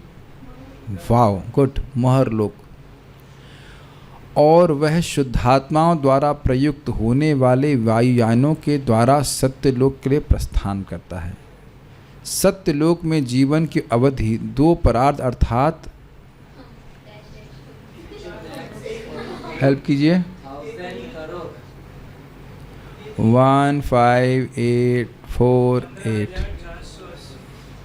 15,480 वट एवर, आप समझ गए, 100 वर्ष आकी जाती, मतलब आप समझ गए कि 4 अरब 30 करोड़ इंटू 2, हाँ दिस इज टू मच। बहुत आप समझ गए ब्रह्मा जी की आयु, समझ गए आप सब, समझ गए। तो ये दिखाया जा रहा है कि संकर्षण देव के मुख से अग्नि इस प्रकार से प्रकट होती है। अब मेरा कन्फ्यूजन थोड़ा है इस मामले में। देखिए, जो ये वर्णन है यह ब्रह्मा जी के दिन के अंत के बारे में बोला जा रहा है, ब्रह्मा जी की आयु के अंत के बारे में नहीं, क्योंकि जब ब्रह्मा जी की आयु समाप्त हो जाएगी तो ब्रह्मलोक इत्यादि सब कुछ नष्ट हो जाता है। तो मैं इसको ऐसे समझ रहा हूँ, और यही हमने बृहत भागवतामृत में भी पढ़ा था। हमको ये बात समझ में नहीं आ रही है। कल्प का अर्थ होता है ब्रह्मा जी का दिन, यानी 12 घंटे, और उसके बाद भी संकर्षण भगवान के मुख से अग्नि प्रकट होती है। इसको आप 12वें स्कंद में भी पढ़ेंगे। तो मैं इसकी समझावट इसी प्रकार से ले रहा हूँ। I am not able to reconcile. अगर किसी का और कोई इसमें एक्सप्लेनेशन है तो समझ लीजिएगा। क्योंकि देखिए, महरलोक तक ब्रह्मा जी के जो दिन समाप्त होता है वह नष्ट नहीं होते हैं। मैंने आपको बताया ना अभी, वो हीट होते हैं, वो एकदम अच्छे से हीट होते हैं। और इसलिए बोला गया कि महर लोक से वह नीचे देख रहा है कि सारे नीचे के लोग ध्वस्त हो गए। अब इसको समझाने के लिए 12वें स्कंद में आई थिंक 12.3 3rd चैप्टर है, जहाँ पे प्रलय का वर्णन है, आप उसको पढ़ लीजिएगा। यही है। तो कल्प का यहाँ पे अंत, क्योंकि देखिए अगर ब्रह्मा जी की आयु समाप्त हो गई तो ब्रह्मा जी का लोक में जाने का क्या मतलब हुआ? वो सब कुछ समाप्त हो गया। तो इट सीम्स कि कुछ ये ब्रैकेट वाली बात हमको समझ में नहीं आ रही, कुछ नहीं समझ में आ रहा है इस बात। संपूर्ण ब्रह्मांड के अंतिम संहार के समय की बात हो रही है, तो क्या है? या तो फिर प्रभुपाद ये रेफर कर रहे हैं कि ये गोज टू ब्रह्मलोक और वहाँ से भगवान के पास चले जाते हैं। और दूसरा एक चीज़ ये भी होता है कि दिन के अंत में ये होता है कि महरलोक के लोग ब्रह्मलोक में चले जाते हैं। बृहद भागवत में भी ये वर्णन है कि प्रलय होना शुरू हुई, उधर वो हीट होना शुरू हो गया, तो अब वो ब्रह्मलोक में चले गए। नहीं, ब्रह्मलोक में संकर्षण देव के मुख से निकलने वाली अग्नि का ताप नहीं आता है, ये समझना होगा। So I am open to all discussions, if somebody can have other understanding and can help me out. ठीक है। अथ तत्पश्चात कल्प के अंत में, अब इसको मैंने यहाँ पे लिखना भूल गया, चक्रवर्ती पाद इस पर टीका करते हैं कि कल्प के अंत में मतलब कौतुकवश, जस्ट आउट ऑफ क्यूरियोसिटी, वह महरलोक में एक ब्रह्मा जी के दिन तक रुक सकता है।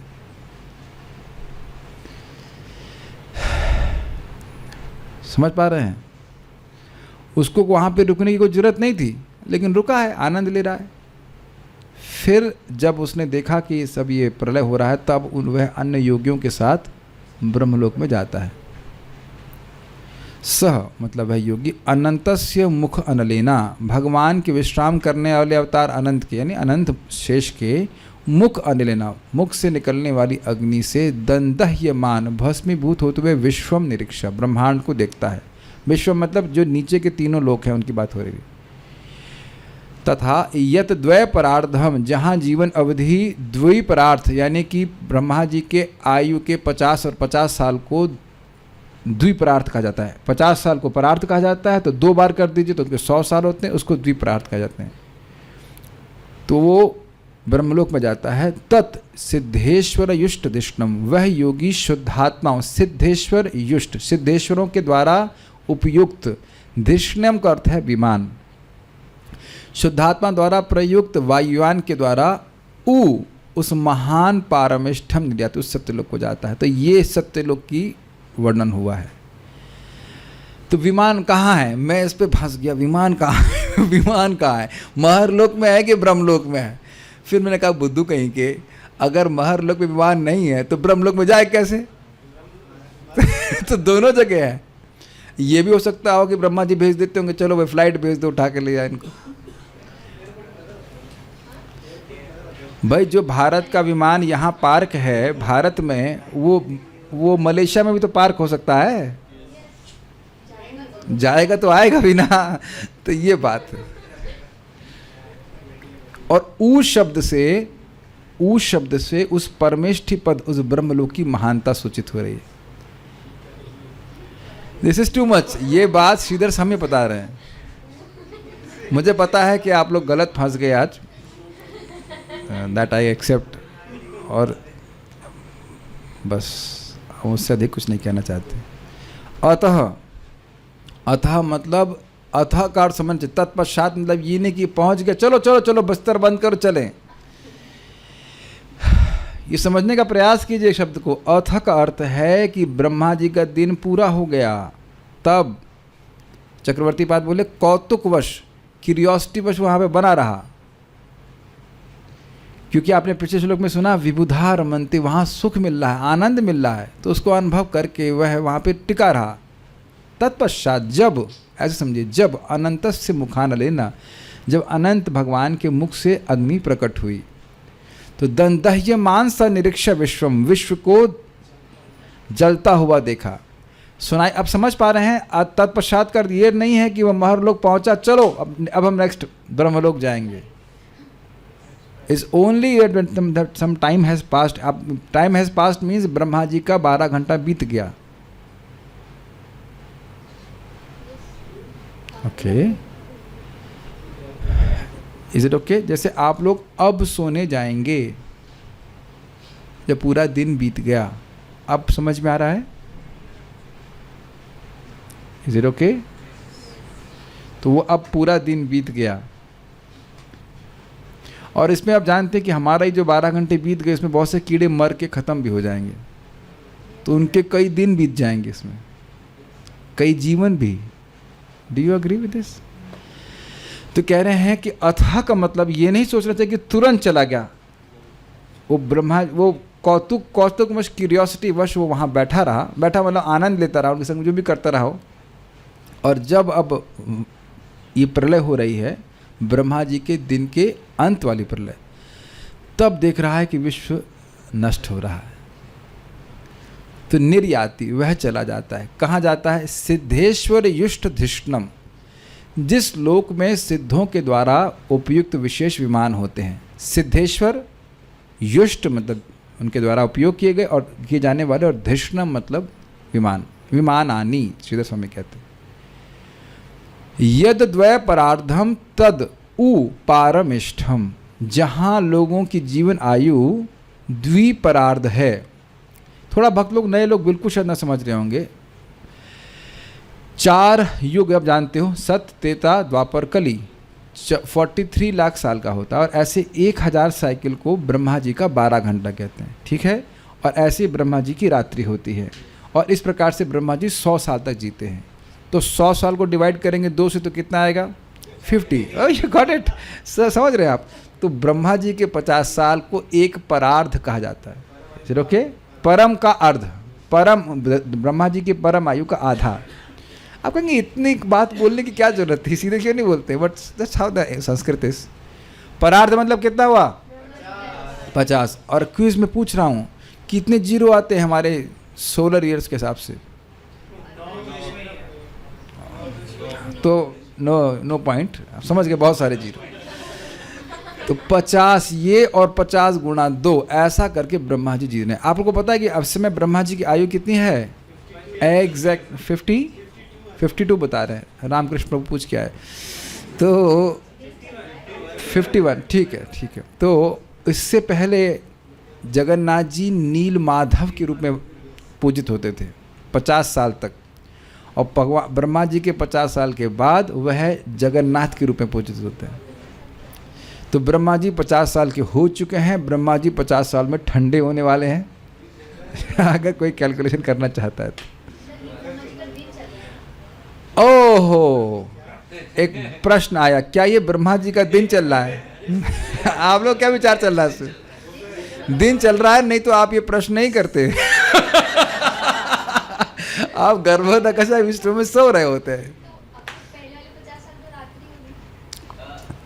अब क्या बोला जाए? नहीं कुछ खिलाइए प्रसाद वसाद। नहीं भाई, हर दिन 12 घंटे में सृष्टि, 12 घंटे प्रलय, 12 घंटे सृष्टि, 12 घंटे प्रलय, सृष्टि प्रलय, सृष्टि प्रलय, ऐसे करके।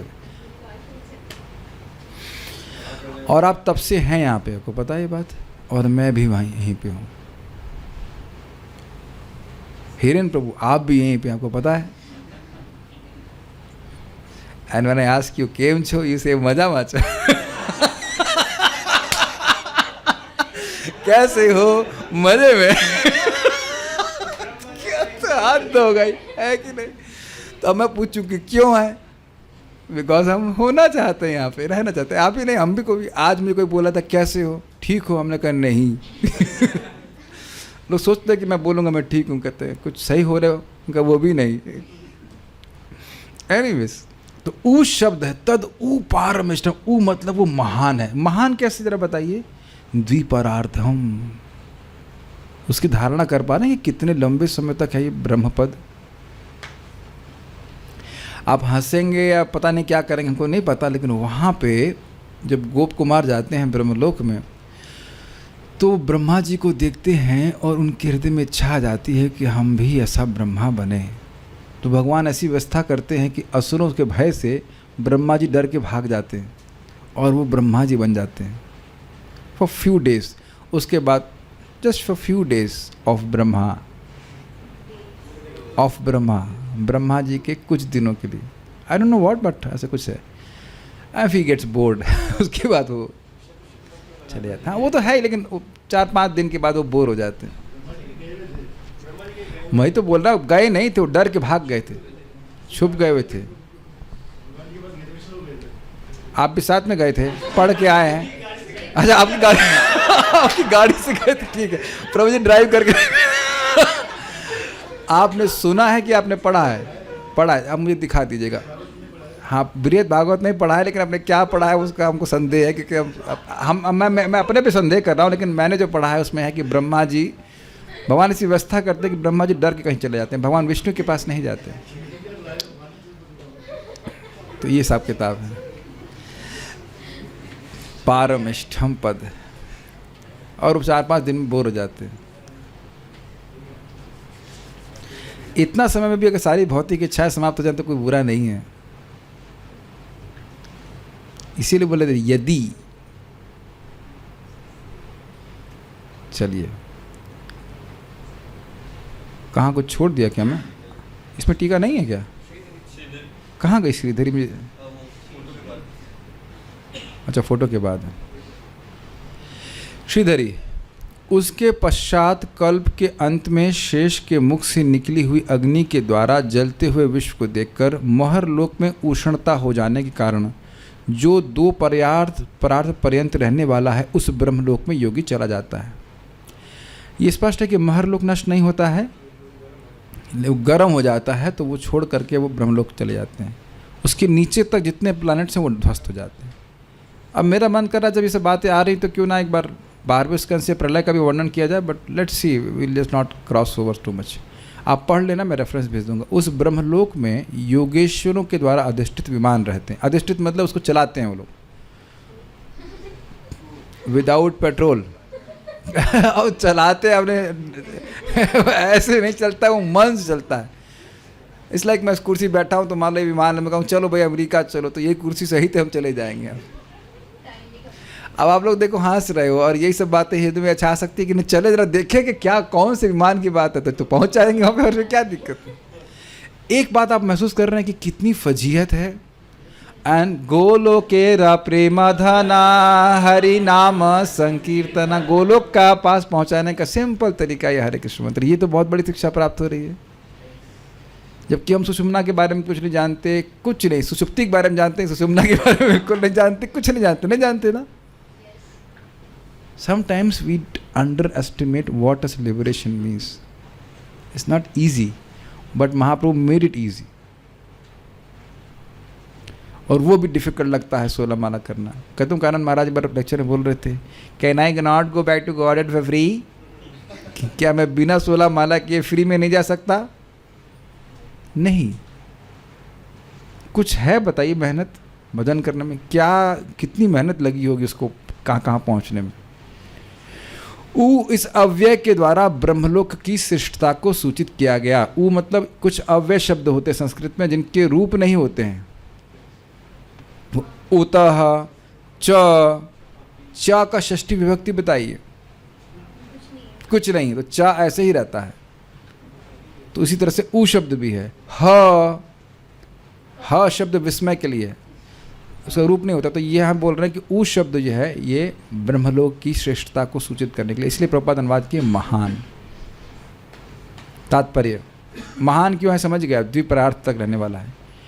यहाँ संकेत किया गया है कि महर्लोक जहाँ शुद्ध आत्माओं या देवताओं की आयु 4 अरब 30 करोड़ सौर वर्ष आंकी जाती है, वहाँ के निवासियों के पास वायुयान होते हैं जिनसे वे ब्रह्मांड के सर्वोच्च लोक सत्यलोक में पहुँचते हैं। तो अब सारा विरोध क्लियर हो गया कि आयु का अर्थ है कि वो प्रकट अवस्था में कब तक रहते हैं, ब्रह्मा जी के एक दिन तक।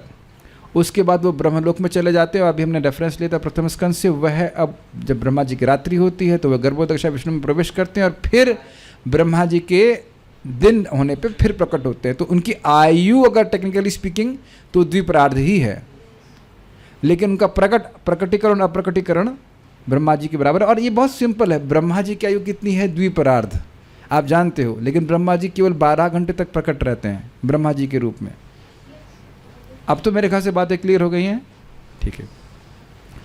दूसरे शब्दों में श्रीमद् भागवत हमें अन्य लोगों के विषय में अनेक संकेत देता है जो हमसे बहुत ही दूर हैं और जिन तक काल्पनिक वेग से भी अधिक गति वाले आधुनिक यान तथा अंतरिक्ष यान नहीं पहुंच सकते। श्रीमद् भागवत के इन कथनों को श्रीधर स्वामी, रामानुजाचार्य तथा वल्लभाचार्य जैसे महान आचार्यों ने स्वीकार किया है। एक बात मैं कहना चाहूँगा, थोड़ा सा मुझे इसमें क्रोध है कि एक व्यक्ति बोले गिरधर लाल जी की टीका आप क्यों बोलते हैं, वो तो वल्लभाचार्य जी के संप्रदाय में है। अब आप बताइए, अब आप प्रभुपाद जी से झगड़ा करेंगे? अब मेरा इस पर बहुत क्रोध आ जाता है मुझे इस बात पे। आप प्रभुपाद से क्यों नहीं झगड़ा करते फिर? क्यों प्रभुपाद जी वल्लभाचार्य जी का नाम रख रहे हैं? आप लोग भी तात्पर्य में बुक्स में यही लिखा है ना। देख रहे हैं कितनी संकीर्णता है हमारे कुछ विचारकों की।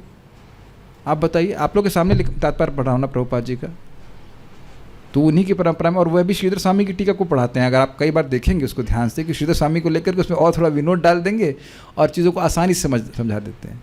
वी शुड, महाराज बहुत अच्छा बात बोल रहे थे परम पूज्य Vrindavan Chand Maharaj, we should have respect for all these Vaishnava Acharyas. Prabhupada प्रथम अध्याय में भी इस बात को बोलते हैं कि जो भागवत के गंभीर छात्र हैं, आप देखो प्रथम स्कंद का प्रथम अध्याय का लास्ट परपट का लास्ट पार्ट, वैश्रीधर स्वामीपाद, चक्रवर्ती पाद और वल्लभाचार्य की टीकाओं को पढ़ करके उसका आस्वादन कर सकते हैं। ऑल तो मैं उनकी टीका को ले नहीं रहा हूँ, इतना मेरा सामर्थ्य नहीं है, अभी बहुत विस्तार में बोलते हैं। लेकिन कुछ लोग ऐसा मत है और मेरे मुँह मैं तो सुना उस प्रकार से कि उनकी टीका को नहीं पढ़ सकते।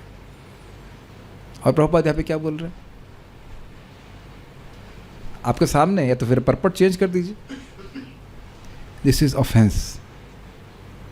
और अब मैं उसको पढ़ा हूँ, आप लोग पढ़ेगा इसमें, ये जो मैं पढ़ा हूँ उसको गौर गणोपदेश दीपिका में, he is incarnation of Shukdev Goswami.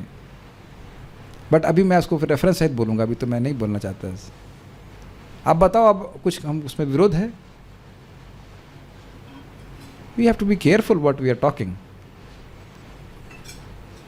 Is not good. ऐसा नहीं सोचना चाहिए। प्रभुपाद भी उन अष्टाचार्यों की टीका को लेकर के ही बताते हैं बात, जैसे महान आचार्यों ने स्वीकार किया है। भगवान श्री चैतन्य महाप्रभु तो श्रीमद् भागवत को निर्मल वैदिक प्रमाण के रूप में मानते हैं। अतएव कोई भी विचारवान व्यक्ति श्रीमद् भागवत के कथनों की अवहेलना नहीं कर पाता, जबकि इसके प्रवचनकर्ता स्वरूप सिद्ध व्यक्ति श्री सुखदेव गोस्वामी, जो समस्त वैदिक वांग्मय के संकलन करता, अपने पिता श्रील व्यासदेव के पदचिन्हों का अनुसरण करने वाले हैं। तो सुखदेव गोस्वामी सबका वर्णन पूर्ववर्ती आचार्यों के अनुसार कर रहे हैं, ये बात बोल रहे हैं प्रभुपाद। भगवान की इस सृष्टि में ऐसी अनेक आश्चर्यजनक वस्तुएं हैं जिन्हें हम अपनी आँखों से सदैव देखते रहते हैं, किंतु आधुनिक भौतिकतावादी विज्ञान द्वारा उन तक पहुँचने में अक्षम रहते आए हैं। ध्रुव तारा तो सबने देखा होगा, यस, और पूछा भी होगा मम्मी से ये क्या है। शायद आपको कहानी भी सुनाएंगे कि बेटा ये ध्रुव थे जो आज तारे के रूप में हैं, ऐसा सुना था ना, यही इतनी बात सुनी थी बस। अतएव हमें वैज्ञानिक परिधि से परे वस्तुओं को जानने के लिए भौतिकतावादी विज्ञान के खंडित प्रमाण पर निर्भर नहीं रहना चाहिए। बहुत सुंदर बात समझने का प्रयास कीजिए। देखिए, अगर असंशय ज्ञान चाहिए, श्रीमद् भागवतम को सुनना पड़ेगा। अभी मैं कुछ सर्च कर रहा था स्वास्थ्य के संबंध में, क्या था कि कुछ तो था कि किसी चीज़ का क्या लाभ हो सकता है, कुछ एप्पल जूस या कुछ तो जो लोग आयुर्वेद के अनुसार नहीं लिखे तो कह रहे थे it is also possible that amla juice is for this, it is also possible that amla juice can have this benefit. आप मेरी बात समझ रहे हैं कि भाषा का उपयोग क्या था? ये भी संभव है कि आंवला जूस ये कर सकता है, ये भी संभव है कि ये भी कर सकता है, वो भी कर सकता है, but not like Ayurveda. Ayurveda में आप ऐसे नहीं बोलते ना, आंवला के ये लाभ हैं। Got it? इसीलिए सुनकर के हम स्वीकार करते ही हैं, उससे अधिक हम समझ नहीं सकते, लेकिन किसको स्वीकार कर रहे हैं ये आप विचार कर लीजिए। जब श्रीमद् भागवत को स्वीकार कर रहे हैं तो अब एक भी चीज़ हम नहीं जानते यहाँ पे। ब्रह्मलोक कहाँ, जो भी आप सोच रहे हैं उससे परे, जो भी मैं सोच रहा हूँ उससे परे। Got it? स्वर्गलोक की धारणा भी हम नहीं कर रहे हैं। हाँ, सोच रहे हैं ऊपर कहीं होगा, और फिर वैश्वानर क्या है जरा बताइए, कुछ भी हम नहीं जानते हैं, लेकिन यथावत जैसा है उसको बोलना चाहिए, उसको स्वीकार कर लेना चाहिए। जो भी हम सोच रहे हैं उससे बाहर ही है, हम नहीं समझ सकते इस बात को। Is that okay? सामान्य व्यक्ति तो जो श्रेष्ठतर लोग हैं उनकी बात को ही सुनता है, तो क्यों ऐसे लोगों की बात सुने जो संशय, खुद ही संशय से युक्त हैं, जिन्हें कुछ भी नहीं पता है, जो कुछ थोड़ी बहुत मेहनत करके साइंटिस्ट कहलाते हैं। फाइन। खंडित प्रमाण की बात कर रहा था, संशय से युक्त प्रमाण। प्रमाण खंडित है मतलब पता नहीं ये बात सत्य है कि नहीं। जगत कहाँ से आया? बॉम्ब फट गया था। बॉम्ब तो फटा, लेकिन लग रहा है आपके दिमाग में है कि नहीं? बिग बॉम्ब फट गया, इसलिए आप बोलोगे एक्सप्लोजन से सृष्टि हो गई। सामान्य व्यक्ति को आधुनिक विज्ञान तथा वैदिक विद्या दोनों ही ग्रहण करनी चाहिए, क्योंकि वह ना तो आधुनिक विज्ञान की ना ही वैदिक साहित्य के एक भी कथन की जांच कर सकता है। समझ में आ रहा है बात क्या कह रहे हैं? प्रभुपाद जी आधुनिक विज्ञान को स्वीकार करने के लिए नहीं कह रहे हैं, वो ये कह रहे हैं कि आपको स्वीकार करना पड़ता है। जो बोल देते वहाँ कुछ, अब चेक तो कर नहीं सकते। आप बताओ ना, अभी जो इंजेक्शन लगा रहे हैं इसके वैक्सीन के, अब क्या पता उसमें क्या है कि नहीं? आप लोग, हम लोग एग्जाम्पल दिए थे ना कि जब कौन सी बीमारी चूहों के द्वारा होती है, प्लेग, तो पहले प्लेग हुआ तो साइंटिस्ट ने कहा बिल्लियों के द्वारा हो रहा है, और सारी बिल्ली मार दी, और अब चूहे बढ़ गए तो और बीमारी फैल गई। So one has to be very intelligent. देखिए, मैं इसलिए बोल रहा हूँ, आप लोगों को बहुत मजाक लग रहा हो, क्या आपने सुना नहीं? अरे इतना पढ़े लिखे होकर के तुम भगवान पे विश्वास करते हो, बीटेक करके या बीएससी करके या व्हाटएवर करके तो अब भी भगवान विश्वास करते हो। या फिर हमारे बच्चे पढ़े लिखे हैं लेकिन मंदिर जाते हैं, एज इफ कि पढ़ लिखने के बाद मंदिर नहीं जाना चाहिए, ये भगवान पे विश्वास नहीं करना चाहिए। क्या आप लोगों को कभी ऐसा सुनने को नहीं आया? तुमको इसीलिए पढ़ा है कि तुम हरे कृष्णा करो, मंजीरा बजाओ और व्हाटएवर।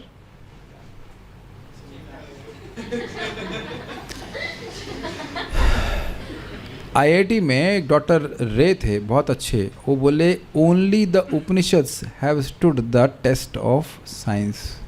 उपनिषदों की बातों को साइंस काट नहीं सकी है। और आप जानते हैं भारतीयों की को दबाने का यही तरीका है कि उनका अपने ही शास्त्रों से विश्वास हटा दिया जाए। प्रभुपाद जी का मैं प्रवचन सुन रहा था, कहीं कुछ बोल रहे थे कि चाइना की कह रहे थे ये इसमें स्थापित है। कोई चाइनीज व्यक्ति था, उसने बोला कि यदि तुमको आध्यात्मिक ज्ञान प्राप्त करना है तो तुमको भारत ही जाना पड़ेगा, भारत ही जाना पड़ेगा। नहीं है उनके पास। आप लोग कभी इस पे मनन किए हैं कि चाइना में किसी को नहीं पता कि वो आत्मा है? वहाँ के आध्यात्मिक गुरुओं को भी नहीं पता है। दे नॉट भी, उनको पूछो कि क्या शब्द भी जानते हैं आत्मा? रशिया में, भक्तों की बात छोड़ दीजिए, अमेरिका में वो शायद सुनते होंगे कुछ सोल, आत्मा कुछ, but they have no clear conception कि क्या आत्मा है। तो और जैसे आप लोग चाइनीज़ लोगों को कभी नहीं मैच कर पाएंगे टेक्नोलॉजी में, ये प्रकृति के गुणों के द्वारा ऐसा हो रहा है। कभी हम लोग अमेरिका को नहीं टच कर पाएंगे। They can never touch the Indians for dharma. इस इज़ लाइक हमारे खून में है। मैं अहंकार में नहीं बोल रहा हूँ, जो सत्य है वो देखा जा रहा है। आप खटाकर देखो, किसी को बिना कुछ जाने 16 माला कर लेता है। कल हमको एक भक्त बोले, विदेशी भक्ति बोले थे, हम 18 माला पीछे हैं, 18 माला छोड़ दी हैं, नहीं किए हैं। मैं कुछ ध्यान ही नहीं दिया, मैं बोला नहीं कुछ। Indians are not like that. Prabhupada बोलते थे चमड़ी के अंदर धर्म है, आपको पता है चमड़ी के अंदर धर्म है। कुछ ना कुछ धर्म कहीं धागा कहीं बांधते ही रहते हैं, है कि नहीं? कहीं पूजा अलग कुछ तो चलता है, हर कुछ भी चलेगा। बड़ा गौरांग प्रभु मजाक करते हैं कि डार्विन की थ्योरी का पेपर होगा जिसमें बोल रहा है कि भगवान नहीं है, और लड़का जाएगा हनुमान जी को लड्डू चढ़ाने के लिए कि पास हो जाओ। कितना सुंदर है। और वो लेक्चर मिल जाए तो सुनिएगा, मेरा भारत महान, हर 3 घंटे में तीर्थ है, कहीं कोई तपस्थली है। This is our advantage, you must take advantage of it. विदेशी लोगों से भ्रमित नहीं होना चाहिए। सामान्य व्यक्ति के सामने एक ही विकल्प रह जाता है कि या तो वह इनमें से किसी एक पर विश्वास करे या दोनों पर करे, लेकिन दोनों पे करके आपको एक्चुअली भ्रमित ही होंगे। किंतु समझने की वैदिक विधि अधिक प्रमाणिक है। क्लियर है? क्योंकि उसे उन आचार्यों ने स्वीकार किया है जो न केवल श्रद्धालु एवं विद्वान व्यक्ति हैं अपितु मुक्त व्यक्ति भी हैं तथा बद्ध जीवों के समस्त दोषों से रहित हैं। क्या दोष हैं जरा बताइए? इंद्रियां अपूर्ण हैं, उसके बाद भ्रमित होते हैं इस कारण से, फिर गलती करते हैं और उसके बाद चीटिंग करते हैं। इतनी हंसी आ रही है। एक व्यक्ति बोले हमें हमारे संग धोखा किया गया है। तो आप भौतिक जगत में क्या उम्मीद करते हैं? क्या आप लोग संग कभी किसी ने धोखा किया है? हाँ प्रभु जी, हम अपने से स्वयं से धोखा कर रहे हैं तो भी है। और इतना आदमी रोता है। आप भाई, क्या आप वैकुंठ में है जो आपको धोखा ना किया जाए? वैकुंठ में है क्या? मटीरियल वर्ल्ड में आप किसी बद्ध जीव से, ये तनिष्क प्रभु बड़ा अच्छा बोले कि मटीरियल भौतिक जगत में बद्ध जीव से उम्मीद क्या है आपको? वो धोखा ना करे तो आश्चर्य कीजिए कि धोखा क्यों नहीं कर रहा है। और इसकी व्याख्या बहुत की जा चुकी है अन्य स्थानों में। कैसे साइंटिस्ट अपने एक झूठ को छुपाने के लिए दूसरा झूठ, फिर दूसरा झूठ, ऐसे करते रहते हैं। और बड़े बेशरम भी हैं। अगर वो उनको खुलासा कर दिया जाए तो यह भी स्वीकार नहीं करते कि हमने गलत बोला, उसको और झूठ पे झूठ करते हैं। चंद्रमा पे गए नहीं, लेकिन उसको लीपा पोती करने के लिए बहुत सारी बातें बोल देंगे। आधुनिक विज्ञानी तो ऐसे बद्धजीव हैं जो अनेक त्रुटियां कर सकते हैं, करते हैं। अतएव अच्छा यही होगा कि श्रीमद् भागवत जैसे वैदिक ग्रंथों के प्रामाणिक वचन को स्वीकार किया जाए, जिसे महान आचार्यों ने एक स्वर से स्वीकार किया। बहुत सुंदर बात प्रभुपाद तात्पर्य में कहते हैं। देखिए, भगवत गीता पे सभी आचार्यों ने टीका लिखी है, अगर आपको पता है कि नहीं। वल्लभाचार्य जी ने लिखी है, श्रीधर स्वामी लिखी है, रामानुजाचार्य ने लिखी है, मध्वाचार्य, चक्रवर्ती पाद, और कौन थे, हम कौन कौन से पढ़ रहे हैं, बलदेव विद्याभूषण। क्या वो महत्वपूर्ण ग्रंथ नहीं होता तो क्या ऐसे ही मिनट में समय व्यर्थ किया? और आप लोग जो पढ़ रहे हैं हमारे साथ में, कितनी रुचिकर टीका है। आप भागवत देखिए, 8-8, 9-9, 10-10 टीका। कितना मुश्किल होता था टीका लिखना उस समय। लिखना की बात कर रहा हूँ। If it is of no value, क्यों वो इतना समय बिताते? और फिर प्रभुपाद ने पूरा रात भर जग कर क्यों किया? आज आप इन 3 श्लोकों को पढ़कर कुछ समझ रहे हैं ना कि जगत बहुत बड़ा है और अन्य जगह भी लोग हैं, हम ही केवल सबसे बुद्धिमान लोग नहीं हैं, इत्यादि इत्यादि, जिस पे करोड़ों रुपए व्यस्त हो रहे हैं रिसर्च करने पे। और आपने अगर इस स्वीकार कर लिया तो पैसा वेस्ट होने से बच गया कि नहीं? और यह भी कुछ आप समझ पा रहे होंगे कि इन सब ग्रहों में जाना ये कोई खास विशेष बात नहीं है। आसानी से व्यक्ति वैकुंठ जा सकता है। अब उस ब्रह्मलोक के लोग कैसे रहते हैं, वो क्या सोचते हैं, उसको हम कल सुनेंगे। बड़ा इंटरेस्टिंग है कि वो क्या करते हैं, उसके बारे में भी हम लोग वर्णन सुनेंगे। कोई प्रश्न है? अगर आज कुछ नहीं समझ में आया तो मुझे पता था, लेकिन इतनी बात तो समझ में आ रही है कि अग्निलोक से सुषुमार चक्र को पार करके ध्रुवलोक, उससे पार महरलोक, महरलोक से ब्रह्मलोक, और ब्रह्मलोक में क्या होता है हम देखेंगे। ठीक है, ओके। श्रीमद् भागवतम की जय, श्री प्रभुपाद की जय, ताई गौर प्रेमानंदे।